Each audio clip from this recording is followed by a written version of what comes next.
Heading મારો રામાયણની કાવ્ય શૈલી. રામાયણની કાવ્ય શૈલી. હવે જુઓ, આપણે જ્યારે પેપરમાં પણ આવે કે હું પણ બોલું તો રામાયણ એટલે સુંદરકાંડ. આપણા અભ્યાસક્રમમાં છે રામાયણનો 5મો ભાગ સુંદરકાંડ. હો ને? એટલે સમજવાનું કે આપણે કઈ શૈલી સમજીએ છીએ સુંદરકાંડની. મૂળ તો રામાયણનો જ ભાગ ને. રામાયણની કાવ્ય શૈલી સમજી લો. શૈલી એટલે શું? તમે સમજેલા છો. શૈલી એટલે શું? શૈલી એટલે જીવન નહીં. ખોટો જવાબ. શૈલી એટલે આપણે શીખી ગયા છે FYSYમાં. શૈલી એટલે ના, સ્ટાઇલ. રાઈટ. પછી ભાષા, રીતિ, જે કહેવું છે કંઈક કહેવું છે. ઉક્તિ, કથન. પર્યાયવાચી શબ્દ પૂછાય તો તમે તો ખોટું લખીને આવો. શૈલી એટલે જે કાંઈ કહેવું છે. વાકભૂષણમ. વાણી તમારું ભૂષણ બની જાય છે. પહેલાં તો તમે બોલો ને તો 50% જજમેન્ટ તમારા બોલવા પરથી થઈ જાય.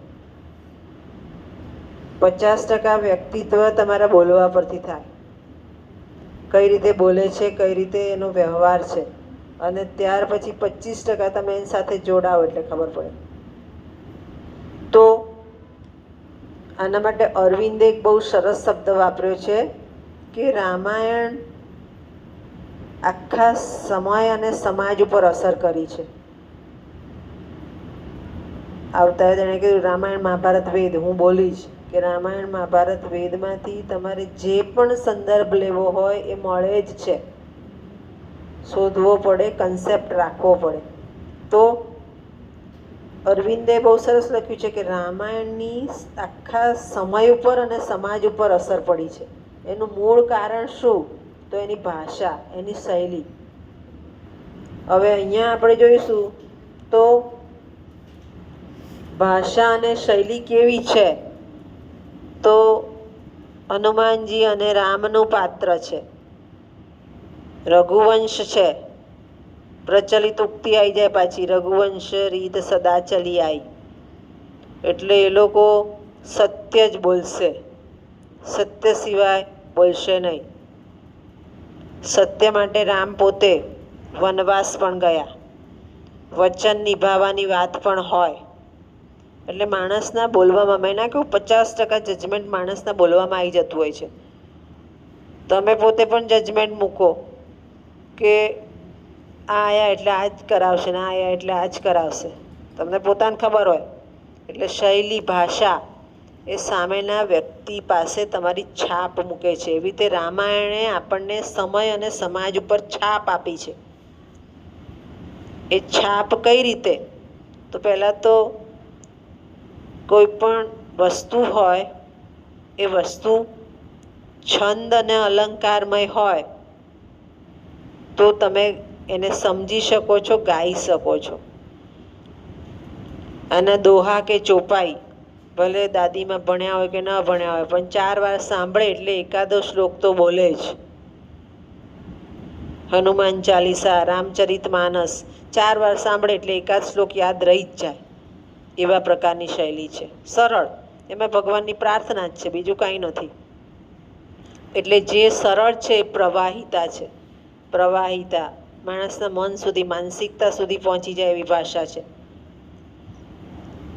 ત્યાર પછી જોઈએ તો માણસના મન સુધી પહોંચી. એટલે જે ભાષા વાપરી છે શબ્દ માધુર્ય અને લય માધુર્યવાળી છે. ત્યાં ક્યાંય શ્રુતિ કટુતા નથી.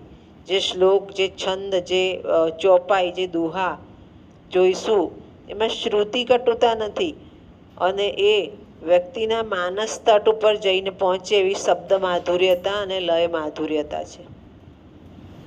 ત્યાર પછી જોઈએ તો સમાજમાં શું? તો સમાજને હંમેશા કંઈક આપે, સારું આપે તો જ ગમે. તો રામાયણની શૈલીમાં બધા જ વ્યક્તિ જોઈશું તો ભાઈચારાની ભાવના, એકબીજાને સમજીને ચાલવાની ભાવના બતાવી છે, ભાતૃભાવ. વસુધૈવ કુટુંબકમ રામાયણમાં ફલિત થાય છે. કેમ? તો રામ પોતે ભરતને ગાદી આપવા માટે વનવાસ જવા તૈયાર થાય છે. ભરત આવીને રામની પાદુકા લઈને 14 વર્ષ ચલાવે છે. રામ એકલા જાય છે તો લક્ષ્મણ સાથે જવા તૈયાર થાય છે. કોઈ કોઈનું અહિત કરવા તૈયાર નથી. વચન અપાઈ ગયું છે એટલે વર્તનમાં લેશે, પણ એ કેવી રીતે? તો સાથે જોડાઈને ભાતૃભાવ એની શૈલીમાં એક લાગણી, એક ઉર્મી, એક ભાવના સમાયેલી છે. અને કેવી? તો એકતાની, ભાઈચારાની. વસુધૈવ કુટુંબકમનો ભાવ ક્યાંથી આવે? રામાયણમાંથી આવે. અને આવી શૈલી એ માણસના મનઃતટ ઉપર અસર કરી જતી હોય છે. અને એ આપણને સુંદરકાંડમાં પણ આ શૈલીનો અનુભવ થાય છે. જે આપણે ભાષાંતર જોઈશું ને એમાં એ બધી શૈલીનો અનુભવ છે જ, પણ ભાષાંતર કેટલું થશે એ આપણે જોવું પડશે સમય અનુસાર. કેટલીક કર્તાની પણ વિશેષતા જોવા મળે છે.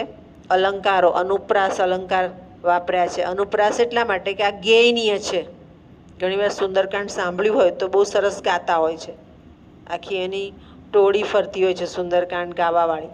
એટલે અનુપ્રાસ, પ્રાસ સાથે મેળવી અને ગાય તો આપણને સાંભળવું ગમે. એટલે અનુપ્રાસ અલંકાર વિશેષ વાપરેલો જોઈ શકાય છે.